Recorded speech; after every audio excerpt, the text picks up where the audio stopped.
Hello, my name is E. Keller Harrod, and this is Why AI Matters. And I am going to install Codex App right now.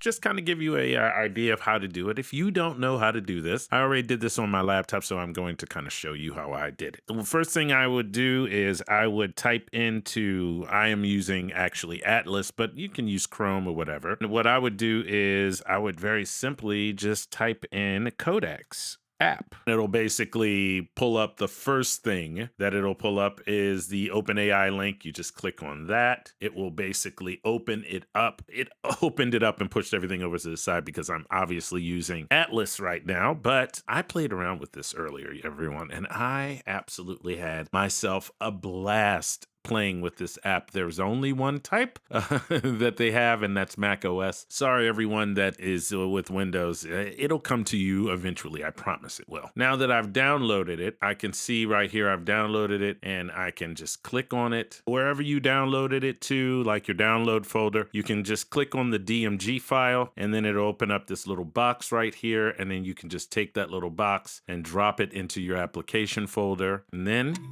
you hear the magic sound and you are in like Flynn. And so what I want to do now is I want to actually eject that. I'm going to close down Claude. I'm going to take my terminal out. Then we should be good to go. All I have to do is go over here, Codex right there. As a matter of fact, I use it enough. I can put it down here next to my other AI thing. And now I will open that up. It says Codex is an application. Yep.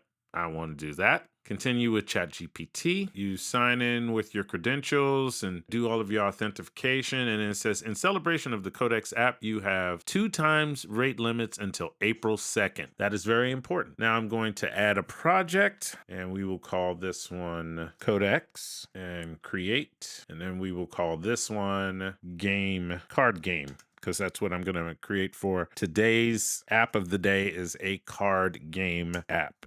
And now you are greeted with the interface. You have everything you need right here. I have the card game ready to go. So what I want to do is, here's the cool part that I love about Codex. Is the thing that I ran into with Claude Code is because it's in a virtual environment, it actually stops you when you are trying to build things like MCP servers and stuff like that. And I'm too dumb to know that I'm supposed to do it another way. So I get stuck on how to reconcile the fact that it's in a virtual environment, a virtual machine, and the fact that I'm building things outside. So guess what Codex has? Codex has a automatically runs command in a sandbox is what it's set at automatically.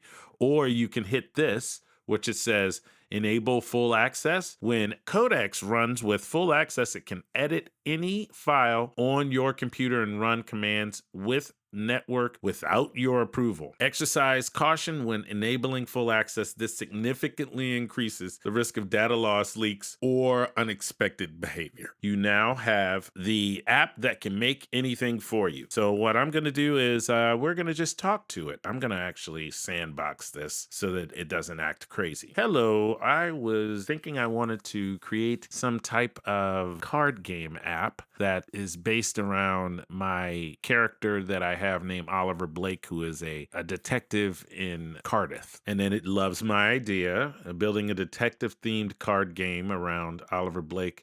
Story mystery recommended. Head-to-head detective duel, 2-player, race to crack the case. Yes, I like that. And a solo campaign. We can shape quickly by picking a direction first. Let's go players. I like the idea of number 2, but I was thinking it should also be able to go up to, say, 6 players or 6 teams of 2. It should be able to support up to 12 players, but also you should be able to play it with just 2 people heads up if you want to.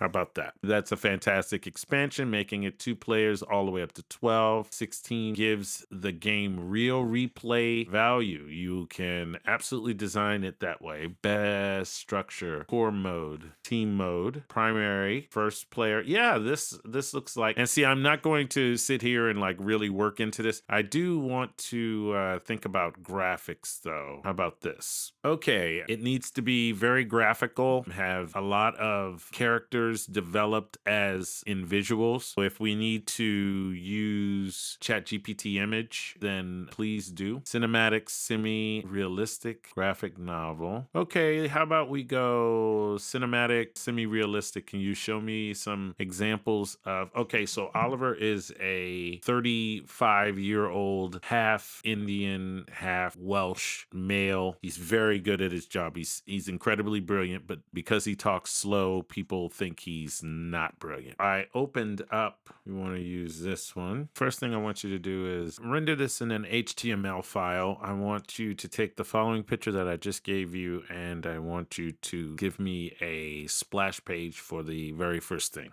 Now, what's really cool is that you have all of these options down here. You have an automation tab up here. So if I wanted to, while this is working over here, so if you can see, this thing is still spinning and working right there. But this automation tab, I don't know how to use this yet, but I'm extremely excited about actually diving into making some automations that actually happen when I want them to on my computer. It's really exciting. As a matter of fact, because they have that thing where it doesn't have to sit in a sandbox, you could almost build a Claude bot sort of thing that could work inside here with all of these automations. It has skills, so I only have two. I have a ton of skills in here.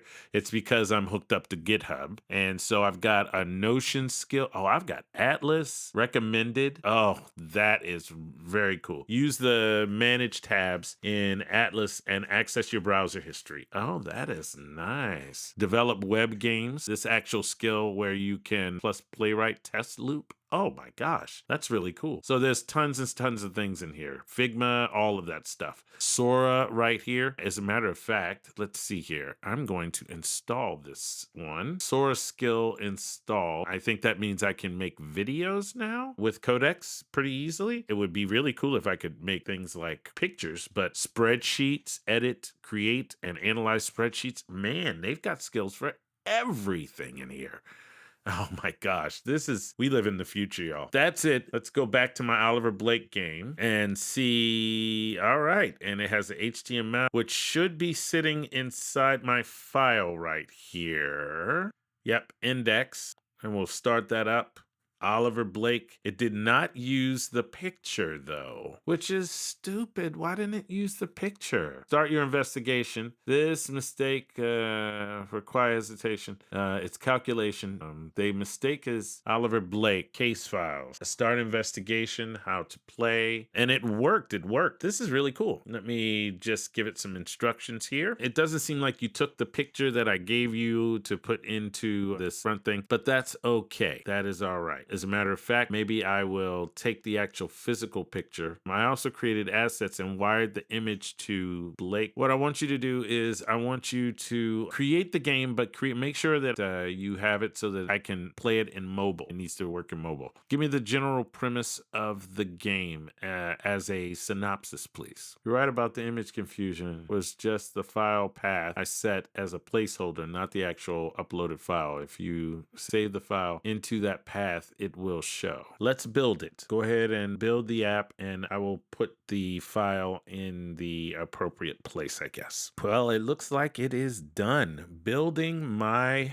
Oliver Blake app. All I have to do is click on this index file right here, and it will open up Oliver Blake. I would probably prefer for the top of the picture to show. Let's see if I can fix that. Looks like on the splash page, the picture, it should be not from the bottom up, it should be top down so that we can see his face. His face is being cut off. There we go. That is much better, much better. I have this full app right here. Game. I can go into the game. I can see there are two people. As you can see, it's free for all players, meaning that you could have one player or you can have teams of two, but you can have a number up to 6 teams of 2. So that really worked. God, this is great. standard, or hard. And then you can begin case, you can investigate, you can accuse people. So it has a turn. Here's your hand. Means clue. Oh, yeah, this is amazing. Yes, I have just built a kind of a card game app. It's a mystery game where you can just play this game. I love it. Ladies and gentlemen, that's pretty much it for me. My name is Ekel O'Hara. This is Why AI Matters. Please do me a favor, hit the like and subscribe. If you want to, I'm going to be starting up a Patreon pretty soon, so I'll see you in the Patreon lands too. All right, ladies and gentlemen, that's it for me. I hope you enjoyed this whole thing. I'm going to hit play and see what happens. Player one plays means clue on Gareth. Yeah, wow. I'm going to have to figure out how to play this game. Anyway, that's it for me. My name's Ekel O'Hara. I'll talk to you all soon, and I will see all of you in the next video. And this is Why AI Matters. Have a good day.